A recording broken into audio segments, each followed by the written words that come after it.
Hi there, welcome to Cooking with 20-Somethings. Today we're making pigs in a blanket. Some of you may know it as your sister in a sleeping bag or your mom in a comforter, but here we call it pigs in a blanket. You're gonna need some crescent rolls, some hot dogs or glizzies. If you have a nice natural casing, Frank, that'd be great, but today I'm using ballparks, these will work just fine, and some non-stick cooking spray. We're also going to be using a knife and a cutting board, so if you are under the age of 18, please get some adult supervision.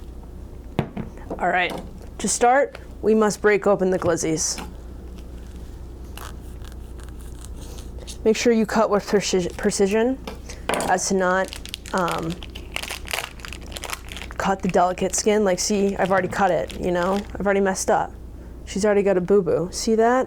That's not what you want.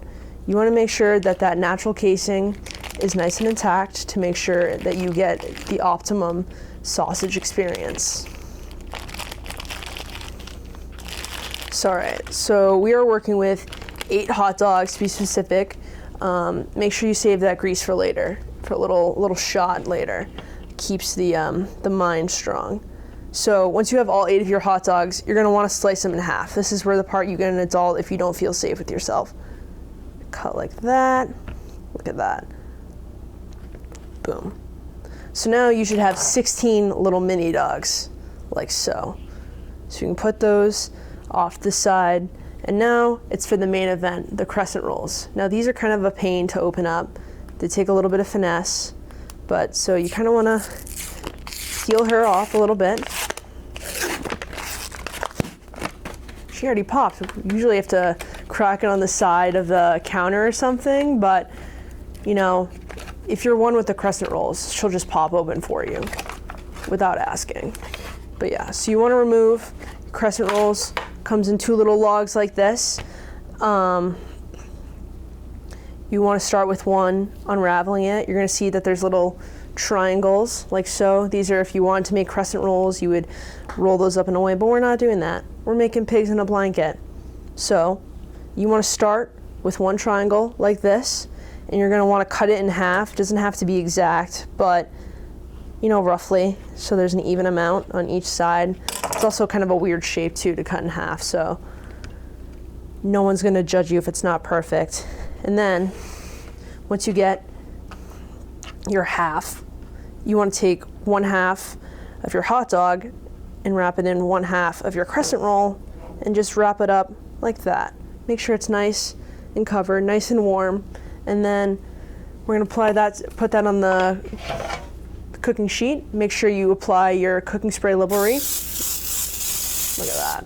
Yes. And yeah, here we go. And so now you just repeat like so with how many ever hot dogs you might have.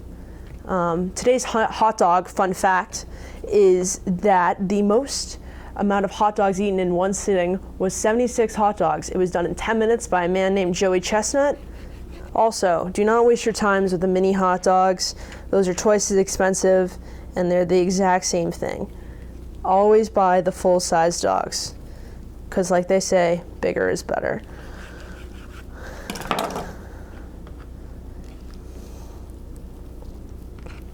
And then when you put them onto the pan, you want to make sure that you leave enough space so they have enough space, you know, roll around, hang out, have some space, you know.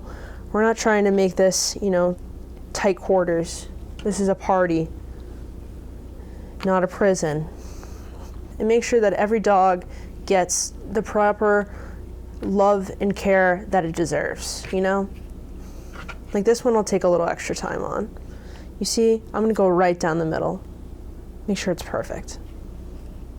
And then we're gonna take this dog, give a little kiss, and wrap it up. Tuck it into bed. Next dog. That hot dog's making my lips tingle. I wonder if I just got like salmonella or something, but that's cool. That just means extra flavor. And also this is not a commercial grade kitchen, so therefore I'm not responsible for any of you if you get food poisoning. Final 2 pieces of dough. Oh, I did not. This gonna be a small blanket. That's like a handkerchief. But yeah, we'll roll these last guys up. Rolled that one backwards, but that's okay. If you ever do, you can always just tuck it in on itself, you know, give it a little fancy little cardigan, blanket, scarf, you know, you do you. And then feel free to stretch the dough if you need to make it work.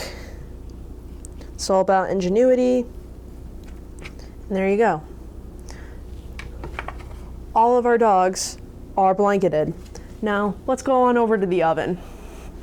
Over at your oven, you want to make sure you preheat that bad boy to a nice warm 375. And you're going to want to put these in the oven for 10 to 12 minutes or until they get golden brown. Now we wait. Alrighty, it's been about 10 to 12 minutes or your pigs in a blanket are golden brown. It's time to take them out of the oven. Make sure you use protection when getting stuff out of the oven so you don't get burned or pregnant. Look at that. Now those, my friend, are golden brown. Woo! Flesh and pans don't mix. Alrighty. So yeah, these are our final product, pigs in a blanket. If you want, we'll get a little cross section on there. Woo! Woo! And now I'm just gonna do a little lick because these are really hot and I don't want to burn myself. That's really good. I hope you guys enjoyed this episode of Cooking with 20-somethings. Today we made pigs in a blanket. Have a great day, guys, and thanks for watching. Bye-bye.